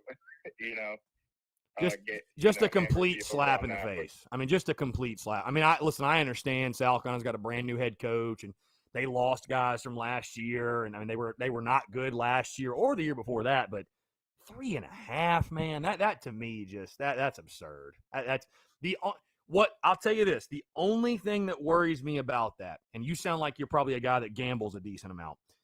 You know as well as I do, they don't build the mansions out in Vegas off winners' money. Like, Vegas isn't stupid. They don't normally make lines that are like just total misses, right? I mean, it happens every now and then, but it's not often. Normally, Vegas, it's like, how did Vegas know? Normally, they know what they're talking about. So, what scares me about it is it's like, okay, if Vegas is saying the over under 3.5, like, they're trying to get even money on both sides. What would compel someone to say the under? Right? Because I think we'd all agree if South Carolina goes 3-9 this year, it's like it's a miserable season. That's how I would feel. It was not a great year. Vegas, to me, has to be saying with that total is like they must think that South Carolina is either going to lose to East Carolina or Troy. Because that's the only way, or Vandy, I guess. That's the only way, though, that South kind of flirts with that 3.5 number. That's the only way, So, yeah. I mean, they may have changed the line, since they came out with that 3.5 right. At the beginning of the preseason. But I don't know, man. I don't make these odds or any of that. But right. It just seems like they just want to lose money putting it at 3.5. 3.5 is very, very, very absurd. So, very absurd. All right, man. Well, thank you for entertaining my little gambling talk today. Dude, for sure. Hey, man, every Wednesday on the podcast, man, will be heavy gambling, and I'll be releasing graphics around my SEC gambling picks and my best bet for South Carolina, and we'll track them. And we're actually rolling out. We've actually partnered with an app this season called Prize Picks, which I'm very excited for. We're going to be doing like fantasy prop plays, if you will. So it's actually, you can do prop plays with college players. So you can play over under on rushing yardage, passing yardage. You know how prop bets work, I'm sure, but you can play that and pick college players. So that's something I'm gonna be doing as well and tracking that. And I've actually already made my initial deposit, so we're gonna be rocking with that. So stay tuned for the gambling content for sure. I appreciate it. It's a lot of fun. All right, man. Well, you have a good one. Yeah, you too. Appreciate it. Take care. Yes, sir. Thank you. All right, let's jump to our next call. Todd, what's going on, man? How are you? Hey, Chris, man, I'm doing great. I'm driving today in Houston, Texas on my way to Colorado. Super stoked about game week, my friend. Yeah, dude, I could tell. As am I. Yeah, We finally made it 5 days away, and it's funny because I woke up this morning and was getting all the content made, and just it's funny. I was like, I feel like we've been doing this for a while. It's not like we just kind of we didn't just cut the switch on this morning. Oh, here we go. It's game week. We're gonna do the first Daily Crow now. It's like, hey, we've been anxious for it. I think for a couple of months now for our crew here in the Daily Crow. You're not kidding. Yeah. So, but what I was calling about is I have tickets to come to the South Carolina-Kentucky game. I got 6 tickets, and I was looking online last night at this new Gamecock Cockaboos Club within the stadium. Yes. Does anybody know much about it? I know the tickets for it are ridiculous. For the Kentucky game, they're $90 a piece. Yeah, to be able to come into it. Yeah, so I was actually able to tour it. I think that's actually where I'm going. I'm going to be in that section for the Vanderbilt game.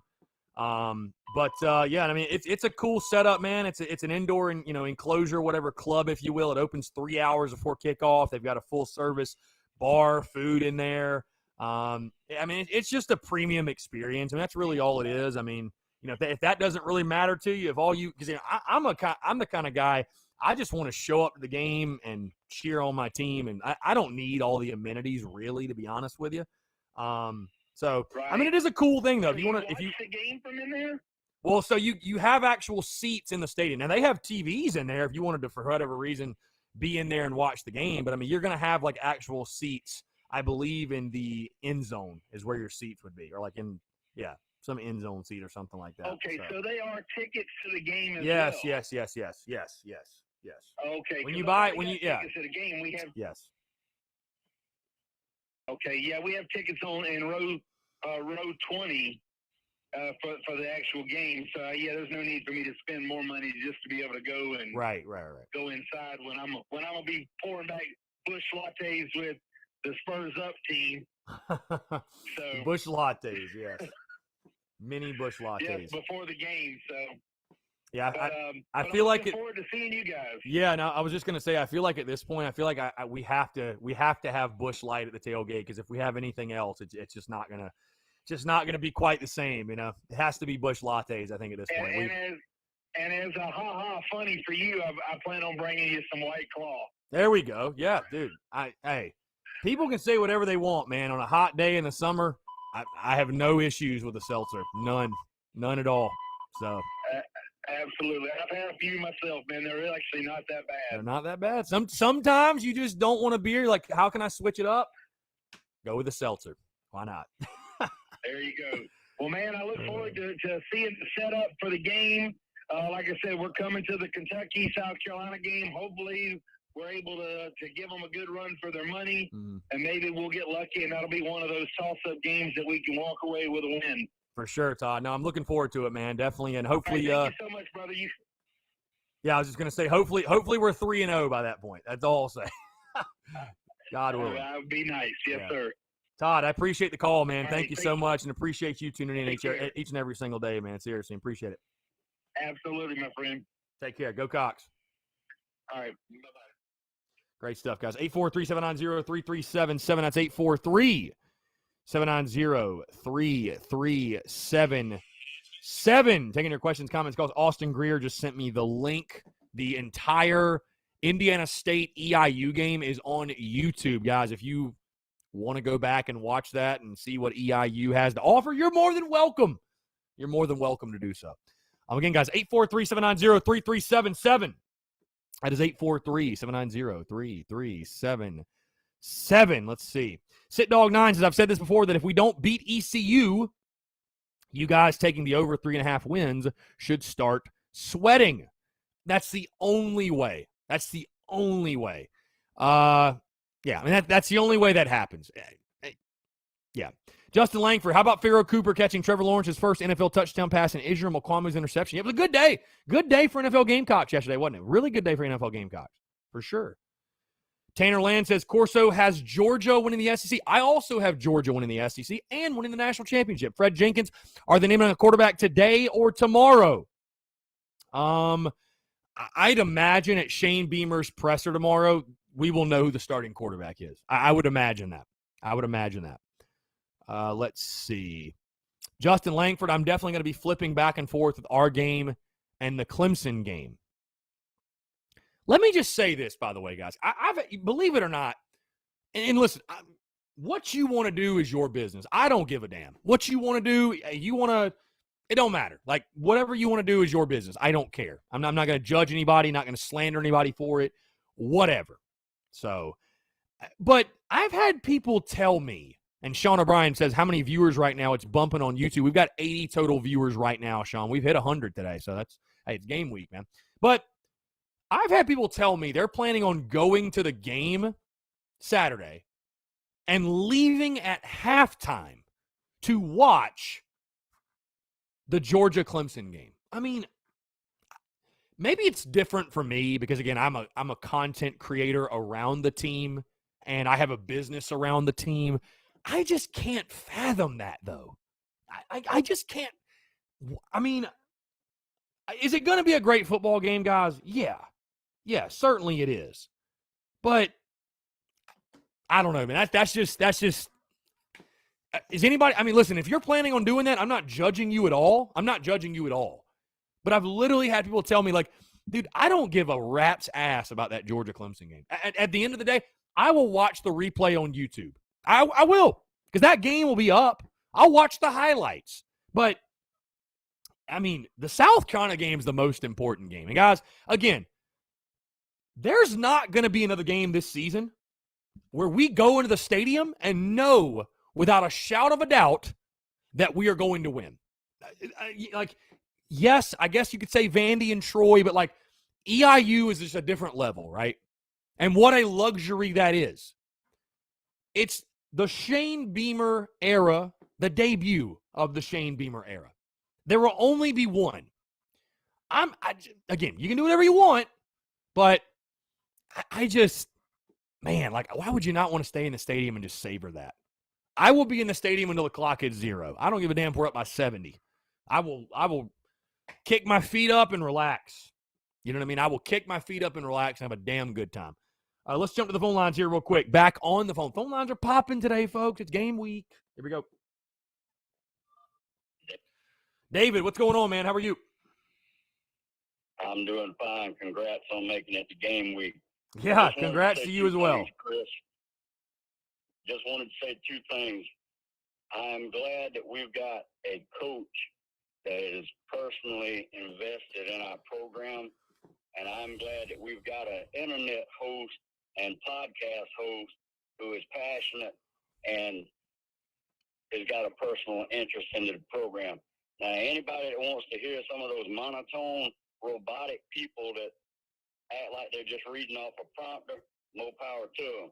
I'd rather have the passion. I appreciate it, David. Man. Talk to you later. I appreciate you, David. Thank you. Good stuff. David Garrick, short, sweet, to the point. You got to look. Guys, on that note, we're going to take our last 5-minute break, and then we'll close this thing up, folks. Again, we're taking your questions, comments, calls, 843-790-3377. That is 843-790-3377. The questions are piling up. The calls are coming in like crazy. It is game week. Congratulations to you all, folks. We officially made it. We're back in 5 minutes. You're tuned in to the Daily Crunch.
All right, ladies and gents, boys and girls, we're back. Last 15 minutes here on a Monday, August the 30th, 2021. Taking your questions, comments, calls here on the Daily Crow at 843-790-3377. That's 843-790-3377. Also, guys, if you're in the Big Cock Club Discord, head over to TDC Questions to be sure your questions are answered. And guys, if you're not part of the Big Cock Club, join today. Patreon.com/Big Cock Club. That's Patreon.com/Big Cock Club. Also, guys, if you're watching this via YouTube and you want to support the business, support the channel, support the content, support everything we do, you can through Super Chat, Super Stickers. And appreciate you all, man. The love and support. You guys tuning in, rocking and rolling with the content, everything we do. Like I said, it's game week. We finally made it. 2 game weeks. South Carolina taking on Eastern Illinois this weekend at Williams-Brice Stadium, 7 o'clock kickoff as the Shane Beamer era gets underway. David Barnes is going to have to choose between going to the Kentucky game or making my debut at Hall's to see what this truffle butter is all about. A good problem to have, but damn, I'm conflicted. David, you're really going to pick between going to dinner or going to the South Carolina game? To each their own. To each their own. I ain't going to judge you, David. Brandon Ward says, I've waited too long to watch our guys take the field to leave at halftime. Yeah. Josh Reichley, exactly. It'll be a treat to be one of the first few thousand to see this game in person. It'll only happen once. Phil says, we're talking, they're talking about football. I said American football has too many commercials, too much dead time, and too many penalties. Am I wrong about that? I actually think Phil has a point. I actually think Phil does have a bit of a point there. So whether you like it or not. Savannah Webster, we better save the big game garnet for UK. Yeah, if I had to predict, I think South Carolina will wear white garnet white this week. And I'd be surprised if they didn't. I know that's kind of actually the rumor going around. Yeah, I'd be surprised if the Gamecocks do not wear white garnet white this weekend. We'll put it that way. So let's see. Again, guys, 843-790-3377. That is 843-790-3377. Lone Star GTV. What's going on, my guy, Lone Star? What's up? How bad will South going to be this year? I've got them locked in at 6-6. I think they'll make a bowl game in Shane Beamer's first season. How bad will Texas be this year? That is a better question. Savannah Webster, what has to happen for UK to be a night game? I think if the Gamecocks are 2-1, also if Kentucky's undefeated, they take on Missouri. That's a huge matchup for them. I think that's in week 2 they take on Mizzou. Week 2 or 3 they take on Mizzou. If Kentucky's undefeated and Carolina's 2-1, I think there's a decent chance you have a night game. I think it's a decent chance. So let's see. Sean O'Brien, hopefully Beamer instills a traditional default home and away unis. Yeah, I mean, guys, I've said this. I'll say it again. I think South Carolina uniform-wise should be the base uniform at home should be white garnet white, or the default, if you will, should be white garnet white. The default on the road should be stormtroopers. And then after that, have alternates. Have alternates. Keep, big game garnet, of course, right? White garnet. Bring back big game garnet. Make the Black Magic throwbacks an alternate. Make the 69 ACC championship unis a throwback. Make the George Rogers unis unis in the 80s a throwback. On the road, white garnet every now and then. White black. As you guys can tell, I don't love the colored helmets. I just don't. I don't love the colored helmets. I mean, they're okay every now and then, but again, I think like what really sucked during the previous regime was allowing the players to pick the combos. And I mean, we had some wacky combos, man. I mean, there's just no need to mix it up the way that we did in some ways. So I am much more for a traditional look. I love the white helmet, guys. It's by far my favorite helmet. So I'm a huge fan of the white helmet. I think the white helmet is something that needs to stick around. It needs to stay. We'll see what happens, but I think the white helmet is the best helmet that South Carolina features. And I don't even think it's close. I just don't. I'm sorry. I know a lot of you, and I see Matt Bruno says the black helmets are sick. I know a lot of you like the black. I'll ask you guys this. Here, let me pose this question to you. If I told you, hey, I'm going to buy you a helmet, like a legitimate on-field helmet for your man cave or for your studio or just for your house, which helmet would you want? Because for me, it's a no-brainer answer, the white helmet. It's no-brainer answer, the white helmet. Are there actually people out there that would prefer the black helmet as the one they're going to display in their house or whatever? Like, is the black helmet your favorite, the helmet you want to display? I honestly, guys, and I know, here's the thing, this is going to be a very unpopular take because I know many of you grew up on this helmet. I don't really like the garnet helmet. I don't love it. I mean, it goes well with the Black Magic throwback, but I wouldn't want it to be an every week thing. And like, here's the thing, guys. There's a white circle around the Block C. If the Block C looks that much better on a white background, then just wear the white helmet. Why are we even wearing a garnet helmet in the first place? Just my opinion. I think there's nothing cleaner than the white helmet, the 3 traditional stripes, the Block C. I think it looks gorgeous. So you'll never convince me otherwise. And it's not like when we wear a colored helmet, I'm like, oh, that just looks awful. I'm not saying that. Like when we wore all black last year, I actually thought it went really well together. The striping matched, helmet looked good, all that.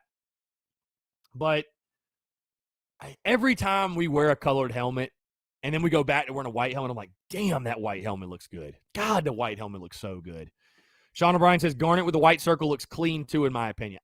I think it's just a preference thing, Sean. If you grew up on it and, you know, your memories of Carolina football, especially when you're in your younger days, were Steve Tannehill in the 90s and wearing a garnet helmet, I'm sure you probably love that garnet helmet.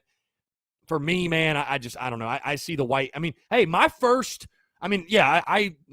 vivid helmet was the white helmet, but I mean, that 2004 team, I was still a very young Gamecock fan. Like, I remember those shiny black helmets, and I thought they looked cool, but I don't want the black helmet to be the default helmet for South. I don't know, man. Like, I think the white helmet is the best. I do. I think the white helmet's the best. So, call me crazy, I guess. I don't know. Call me crazy. That's just my opinion, man. I love the white helmet. Again, if you want to have the colored helmets and have some alternates, that's fine. But white, garnet, white, and big game garnet needs to make a more consistent return to South Carolina football in my mind. That's kind of the way I look at it. So, again, guys, 843-790-3377. That is 843-790-3377, guys. Like I said, quick update. We have got a busy week this week. Tomorrow, I'm out at the Workout, which is like a little Pilates gym, if you will. They're having a Bros and Bourbon event, and they invited me to come out and talk Gamecocks football. So I'm actually going to be getting a workout in. Then we're going to be drinking some bourbon for free, talking Gamecocks football. That'll be tomorrow night at 6. Wednesday night, we'll be at 10 Roof, 5 to 7. Former Gamecocks tight end Andy Boyd going to join me on that. We actually just announced that on social media, but Andy Boyd will join me there for that. Going to be a really good time. Andy, a friend of the show, and a guy, he can talk, man. He's a very good conversation, so I'm really excited to talk with Andy Boyd on Wednesday, 5 to 7 at 10 Roof. Thursday, we'll probably be out at Carolina Calls for Shane Beamer's Carolina Calls going into kickoff. Friday, live show at Halls with Cox by 90. Very, very excited for that, and especially excited, guys. I'm dropping details later today on the giveaway. Just one of the pieces that we are giving away at Halls, guys. We're giving away a ton of stuff. I know Jeff already announced we're giving away a $200 gift card to Halls. We're also going to give away, I'll go ahead and spoil it, a piece from my buddy right here, Apex Art and Design. We're going to give away one of these. We got a lot of other stuff as well, guys. It's going to be an incredible time. So we're out at Halls, 5 o'clock on Friday. We'll be live 6 to 7. And then, of course, Saturday, folks, game day. We're out at Seawells, spots 93 to 96. We're out there all day long. And then our pregame show at Jay's Corner, 3 to 4. I'll be talking Gamecocks football, the game, breaking everything down, and really, truly just celebrating the beginning of the Shane Beamer era. So, guys, we got a hell of a week lined up, and that's on top of daily podcast, Daily Crow, and all the content you know and love at this point. So, again, folks, appreciate you all. Thank you so much for the continued love and support. It's going to be one hell of a week. Greg Bedinger says, I love the Rodgers-era helmet. That was a cool one. For sure. Tommy Wallace, how many players will we dress on Saturday? How many will see action on the field? I don't know exactly how many will dress. I mean, dude, it's like I said, it's going to be an empty the bench type of game. There's no question. Luke Boyd, I honestly wish we'd wear the Wounded Warrior unis at least one time a year again, but I doubt that will ever happen. I thought those unis were I wasn't a huge fan, to be totally honest with you, so I don't care if they ever come back. Robbie Davis texts in, says, I'm so excited for Saturday. Robbie, as am I, man. Glad you're excited. Glad you're excited and glad you're pumped for Gamecocks football. It's going to be one hell of a time on Saturday, my friend. Savannah Webster, Matt Black is my all-time favorite. Well, I mean, and that's fine, Savannah, to each their own. To me, it's the white helmet. It's just not even close. Call me crazy. It's not even close. Luke RJ, not a fan of the new white helmet, though, with the garnet stripe in the middle. The 2010 white helmet is the best. Yeah, I'd like to see them go back to the traditional striping with the garnet stripes on the side, black stripe in the middle. So, yeah, I would definitely like to see that. Again, guys, we got about 5 minutes left. Taking your questions, comments, calls. 843-790-3377. Very excited again to chat with you guys here on a Monday as it is game week. The Gamecocks will actually play a game on the field of play this weekend. This weekend, believe it or not. Isn't that crazy? It's happening this weekend.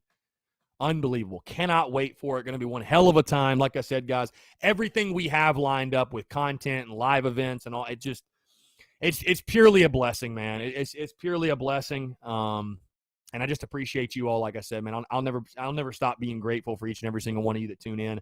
Without you guys, I mean, you are the engine that makes TSUS go. And, without you guys, your love and support, this wouldn't be what it is. So, again, appreciate y'all. I mean, it's going to be one hell of a week, one hell of a weekend, and one hell of a season, man. One hell of a season. It's funny, though.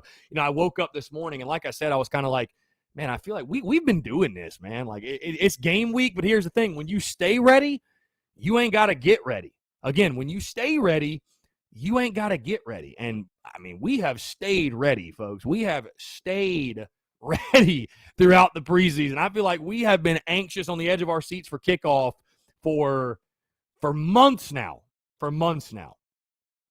Savannah Webster says, let's beat the Gators for real. I know Savannah, you living down there, obviously very tough. I know you're a Gator hater, Savannah. Gator hater. For sure. The old Gator hater, that is Savannah Webster. Luke Boyd says, I'd do anything to see the energy inside of that locker room and practice facility this week. Oh, yeah, I'd have to imagine it's at an all-time high. I mean, you're always excited to start a season, but definitely with a new era and the energy and the excitement and the positivity that Shane Beamer has brought to this program, how can you not be fired up? You know what I mean? How can you not be fired up? So very much so looking forward to it. So, again, guys, 843-790-3377. That's 843-790-3377. Guys, I was just thinking about this the other day, too. With daily podcasts being back, I mean, you think we've been doing Monday, Thursday podcasts all preseason, all summer, right? And I've kind of spread the content out over, we were posting content from kind of pertaining to the Monday show, Monday through Wednesday. Now, all of that content is condensed in a single day. So, like I said, man, truly content bleeding out the eyeballs. I mean, truly content bleeding out the eyeballs. No question. So, really, really good stuff. Let's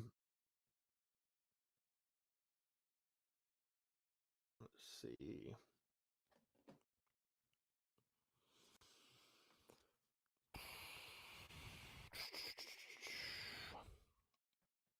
Again, guys, taking your questions, comments. We've got about 2 minutes left. Again, quick reminder, guys, if you have not done so, check out the podcast that dropped this morning. Episode 485. 485, a little primer for game week, breakdown, just a light breakdown on EIU, what we saw from them over the weekend. Also, we wrap up the 2021 position unit preview series talking Gamecocks defensive backs heading in the 2021 football season. Also, of course, your listener questions and a fantastic interview, a great conversation. Tim Brando, one of the best in the business, guys, one of the best to do it. Really, really cool stuff chatting with him, man. You know, it's crazy. I have some conversations with people where you kind of you're in the middle of the conversation and you take a step back and you're like, wow, like this is crazy. Like this dude, I mean, this is a guy that he's an all-timer. He's a legend. He's like a Hall of Famer, basically. and we're having casual conversations. So, again, really great conversation, guys, there as well. I'm going to have those clips up on YouTube immediately after this also. So, again, stay tuned for that. But, again, really, really good stuff here on this Monday. John Gibbs says, by halftime, I want us to have made a statement. 31-7 by half would be awesome. And, again, John, I think it truly is going to be a name-your-score game. If South Carolina wants to score 31 by half, I think it'll be very possible. I mean, as long as you're not making just boneheaded mistakes, putting the ball on the ground, turning the football over, as long as you're not doing those things, John, it's a name-your-score type of game. It's an empty-the-bench type of game. And I think it's, like I said, I think it's going to be a very, very fun night for the boys in Garnet and Black on Saturday night. But, folks, we've hit 2 o'clock. Again, it is game week. Happy game week as we sit now just 5 days away. Guys, like I said, appreciate you all tuning in. Go check out the podcast that dropped this morning. Podcast Daily Crow rolling all week long as we count down the days to Saturday. Folks, y'all have a great rest of your Monday. Take care, and we'll talk